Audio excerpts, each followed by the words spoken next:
Jai Shri Ram. Now we come to Canto 110. The summary of the canto. Pacifying Sri Ram, who had got angry with Jabali, sage Vashishta urges him to get himself consecrated as king, since from Ikshvaku, the progenitor of his race, downward the eldest son alone has ascended the throne of Ayodhya, and because he was not only the eldest of his father's sons, but the ablest too. So now we begin with the canto. Perceiving Sri Ram to be angry, Vashishta too pleaded with him for Javali as follows. Javali also recognizes the departure of the human soul from this world and its return to the mortal plane. He, however, spoke to you as aforesaid, desirous as he was of persuading you to return to Ayodhya. Pray, hear from me about the creation of worlds, O protector of the world. There was water alone in the beginning of creation. The earth was evolved in water. Next appeared the self-born Brahma along with gods. Appearing as the divine boar, Brahma, who is also the same as Vishnu, the protector, then lifted the earth out of the water into which it had disappeared, and in conjunction with his sons, Marichi and others, who had subdued their minds, evolved the whole universe. The eternal, everlasting, and imperishable Brahma sprang out of ether, which is no other than Brahma, the absolute. From him came forth Marichi, and Kashyap was the son of Marichi. Vivaswan, the sun god, descended from Kashyap. Manu himself was the son of Vivaswan. Manu, for his part, was formerly a lord of creation, and Manu's son was Ikshvaku. Know that Ikshvaku to be the very first ruler of Ayodhya, to whom this prosperous earth was entrusted for the first time by the said Manu. Ikshvaku's glorious son, for his part, became known simply by the name of Kukshi, and from the loins of Kukshi, O prince, sprang up valiant Vikukshi. Vikukshi's son, on the other hand, was the mighty Bana, who was endowed with exceptional glory. And Bana's son was the mighty armed Anaranya, who practiced great austerities. So long as this Anaranya, who was a jewel among the virtuous, continued to be the emperor, there was neither a drought nor famine, nor was a thief to be seen in Ayodhya. From the loins of Anaranya, O great king, they say, appeared King Prithu. From the said Prithu was descended Trishanku, who was possessed of great splendor.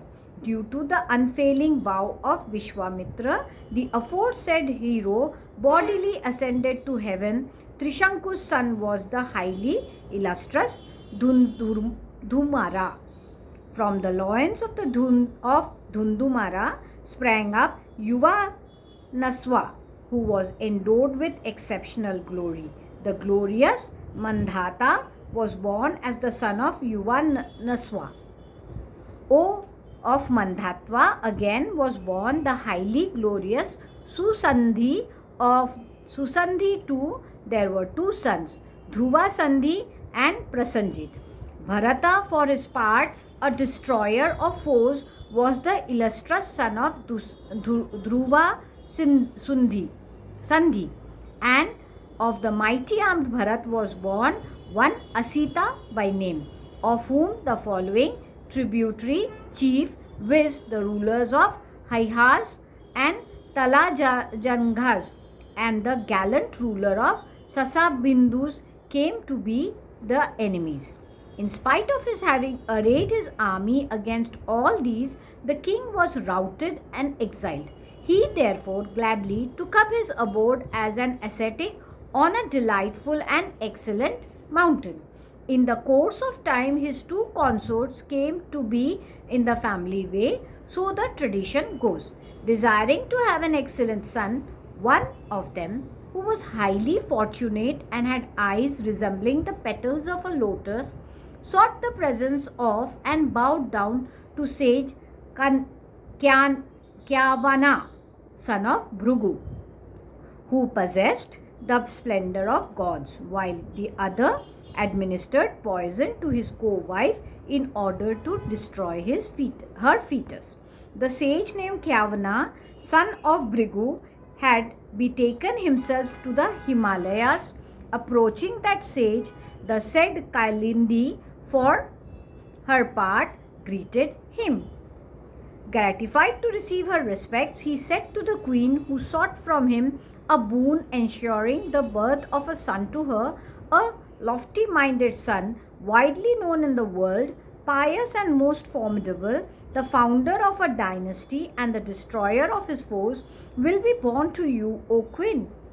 Hearing this benediction and going round the sage clockwise as a mark of respect and taking leave of him, and then returning home, the queen brought forth a son who had lotus-like eyes and shone like Brahma, the lotus born. The boy was born along with that very poison that had actually been administered to the queen by her fellow consort with the intention of destroying the fetus. Hence, he became known as Sagar. King Sagar was he who, getting consecrated for a sacrifice on a full moon day or new moon day, caused the ocean to be dug by his sons, 16,000 in number, causing fear to the people here by the speed of digging. It had been heard by us that Sagar's eldest son, really speaking, was Asamanja, a perpetrator of sinful deeds as he was. He, however, was abandoned by his father even when alive. Asamanja again, who was full of valor, was the Amsuman. Amsuman again, who was full of valor, was the son of Asamanja. Dilipa was the son of Ansuman, and Bhagirath of Dilipa.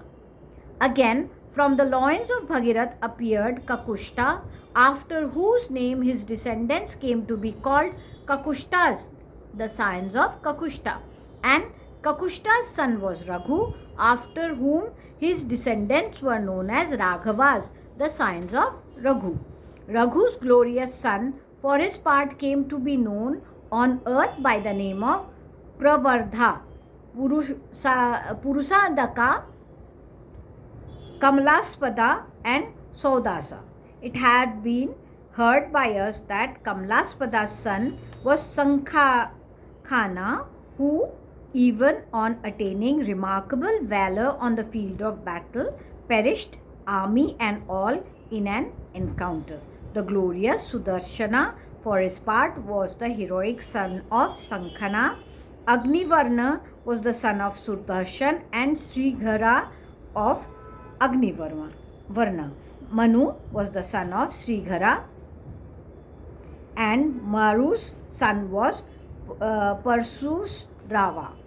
The highly intelligent Ambarisa was the son of Parshurvara.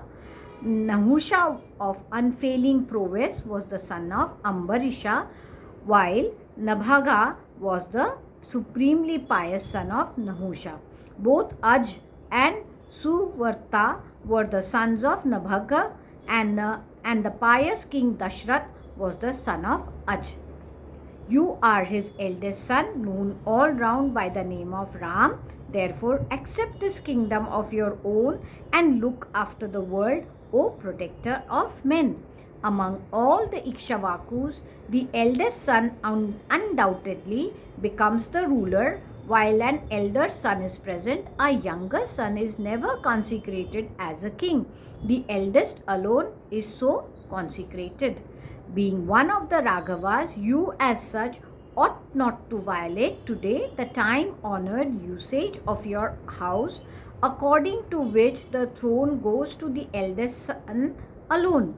Like your father, highly illustrious as you are, rule the earth, abounding in precious stones and consisting of numerous dominions. Thus ends Canto 110 in the AYODHYAKAND of the glorious Ramayan of Valmiki, the work of a rishi and the oldest epic. Sorry, I made a few mistakes. Jai Shri Ram.